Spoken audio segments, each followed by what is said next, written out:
Ito po yung tungkol po, ito pong series po na ito ay tungkol po doon sa mga public ministry ng ating Panginoong Jesus. At according po ito sa 4 na Gospels ng ating pong Biblia. At isa sa mga naging episode po dito ay ang pagpaparami ng tinapay. At sa tagpo na ito ng The Chosen, ipinakita rito na matapos isugo ng Panginoong Jesus ang mga alagad, sila ay nag-ulat kay Jesus. At pagkarinig nila ngayon muli dun sa mga apostol na yun, particularly dun kay Andres at kay Santiago, sa naging kanilang report, para bagang nagkaroon ng parang misinterpretation doon sa community na pinuntahan nila patungkol sa tinapay na nagbibigay buhay. Kaya ngayon, di lumaon, doon sa tagpo na yon ay pinakita rin doon na nagkita-kita ang pangkat ng mga Hudyo at ang pangkat ng mga Hentil sa ilang na lugar, kasama ang mga alagad at ang Panginoong Jesus. Ang lugar na ito ay, kung tawagin po, ay Tabga. Ito po'y parte ng Sea of Galilee. At napapanood doon ang pagtatalo-talo nila. At nang magsalita si Jesus, silang lahat ay nakinig.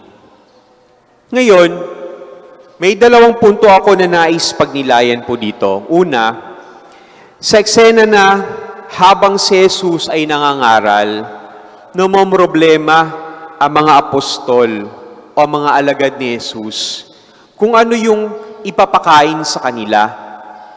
Ano ang sabi po ni Jesus? Ilan ng tinapay meron kayo?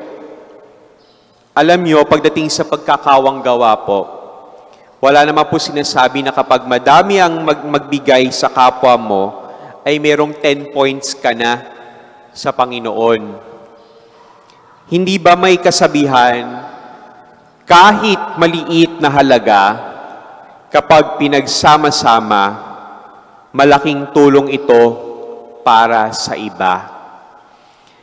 Pero sa ating buhay bilang mga Kristiyano ba, naranasan ba natin na tayo ay tulungan ng Diyos sa kabila ng ating mga kakulangan? Kung oo ang sagot natin, at anuman ang ating pong natanggap mula sa Kanya, material man po ito o spiritual, hindi ba dapat maibahagi natin ito sa mga nangangailangan? Ikalawa, sa kabila ng ating kakulangan, ang Diyos ang bahala na punuin ito. Alam niyo sa pag-aaral po ng teolohiya, natuklasan namin na kapag po pala si Jesus ay nahabag at naawa dun sa mismong emotion na iyon, may nangyayaring milagro. Pansinin po ninyo sa mga nakaraang mga napakinggan ninyong Gospels. Napapansin niyo, di ba? Naawa siya, nahahabag sa ilang mga tagpo na kung saan ay may lumalapit kay Jesus upang magpagamot, upang buhay ng kanyang anak at pagalingin ang dinurugo ng 12 taon. At ano ang sabi sa mabuting balita ngayon? Nahahabag ako sa mga taong ito. Kung pauwiin kong ng gutom, may hilo sila sa daan. Marami na siguro tayong naranasang na ganito ang buhay. Diba? Naranasan na, sabihin na lang natin, naranasan natin mag-ipon para sa matrikula ng aking mga anak. Ang maranasang kumayod sa trabaho upang maipambayad sa hospital bill para sa nagkakasakit ng miyembro ng pamilya. Kung ako nga po noon, sa experience ko po ng ikalawang punto na ito, nangyayari din po sa akin ho ito. Kanina nga po, bago magsimula ang misa, ang ilang mga kabataan nagtanong sa akin, mahirap bang pumasok ng seminaryo? Bakit ko naman po ba ide-deny? Mahirap ang pumasok sa seminaryo. Pero bukod doon, mahirap din na mag-provide ng tinatawag natin na pinansyal na suporta. Dahil sa experience ko po, hindi naman po ako nakaranas ng we call this, mapailalim sa tinatawag na scholarship program. Kaya po, ako po ay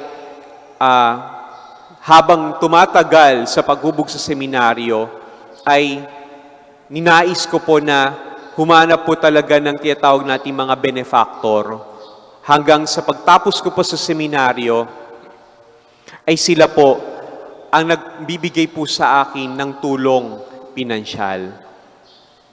Lagi ko pong iniisip po yun. Pero,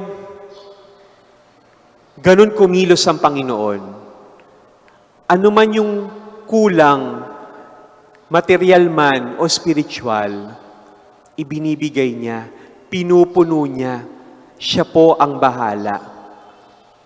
Kaya tayo kadalasan nababanggit natin ay yung salitang bahala na. Sa tuwing tayo ay nawawala ng pag-asa. At ang bahala na ay katumbas ng salitang bathala na ang lahat ng ating mga problema ay ating ipinapasa Diyos na lang. Sa ganitong pangyayari, mga kapatid, sa tuwing tayo ay nawawala ng pag-asa, ang Diyos ay laging nandiyan upang tumulong sa atin.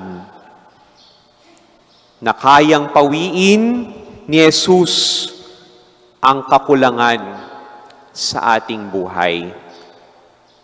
Ngayon, ang tanong natin sa ating sarili, anong meron ako ngayon?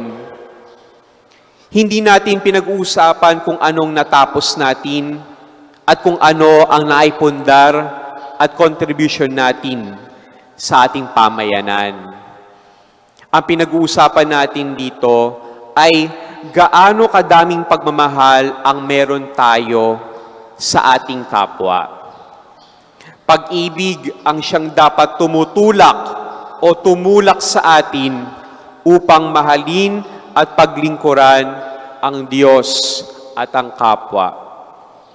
At ito din yung ipinakitang halimbawa ng santang ipinagdiriwang natin ngayon, ang ginugunitan natin ngayon, si Santa Scholastica. Actually po, short info lang, Saint Scholastica po ay kapatid ni Saint Benedict. Siguro pamoso kayo doon sa para may mga medal na mga parang yung malalaki nilalagay sa pintuan. O di kaya sinusuot natin na medal na may parang may cross tas may mga maraming letra. Ang tawag doon Benedictine medal na inuugnay nga ho kay Saint Benedict. At si Saint Benedict nga po ay kapatid ni Saint Scholastica. No? At ito rin yung ipinakitang halimbawa niya na gaano yung lalim ng kanyang pagmamahal sa Diyos ay ito rin ay pinadaloy niya. Kumbaga ay yung grace na natatanggap niya mula sa Diyos ay binubuhos niya rin papunta sa kanyang kapwa. Sinishare niya yung kanyang spiritual life. Actually, doon sa kwento, ayaw pauwiin ni Santa Scholastica si Benito kasi gusto nilang pag-usapan ang buhay, spiritualidad, ang buhay kasama ang Diyos. At yun ang ipinakita ni Santa Scholastica. Hamon sa atin na anumang meron tayo na handog mula sa Diyos, ibahagi natin. Hayaan natin ang Diyos ang manguna dito sapagkat sa pamamagitan niya, walang imposible. Amen.